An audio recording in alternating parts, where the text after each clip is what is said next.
देखो शक्ति शक्ति शक्ति के नाम पर अघोरी शक्ति, धन शक्ति। उस बारे में राहुल जी ने कहा है कि मोदी जी के पीछे एक धन शक्ति है, एक अघोरी शक्ति, दैवी शक्ति नहीं अघोरी शक्ति है। तो मोदी जी रोने लगे। बार बार उनको रोने की जो आदत है वो ठीक नहीं है। देश के प्रधानमंत्री है, ये रोना धोना बंद करना चाहिए। अब हमने क्या कहा कल के सभा में, जहां छत्रपति शिवाजी महाराज की माता राजमाता जिजाऊ का जन्म हुआ, वहां हमारी सभा हुई और वहां हमने कहा कि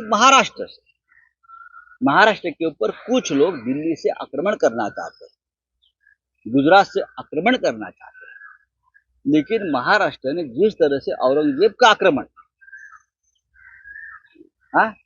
खत्म कर दिया, लड़ाई की, और औरंगजेब को महाराष्ट्र में ही फिर उसकी कबर हमने बनाई, इसी तरह से आक्रमण भी हम खत्म करेंगे। यहाँ औरंगजेब का एटीट्यूड नहीं चलेगा।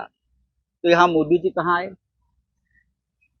क्या है ये अर्थ काही काढती, वो अपने हिसाब से, उनका डिक्शनरी अलग है, हमारा डिक्शनरी अलग है। हमारी देशभक्ति और राष्ट्रवाद की डिक्शनरी है, उनकी स्वार्थ की डिक्शनरी है, उनकी राजनीतिक डिक्शनरी है।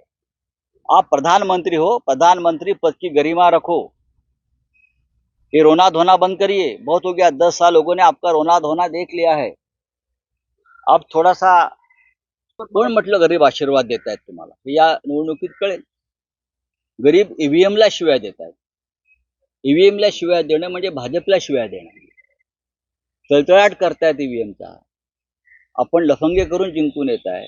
औरंगजेब सुद्धा हेच करत होता, औरंगजेबाची सुद्धा हीच खाखा वृत्ती होती। कोणी विरोधक राहू नये यासाठी औरंगजेबाची महाराष्ट्रावरची चाल होती।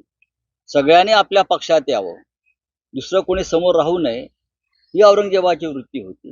ही वृत्ती आहे आणि या वृत्तीच्या संदर्भात आम्ही चर्चा केली।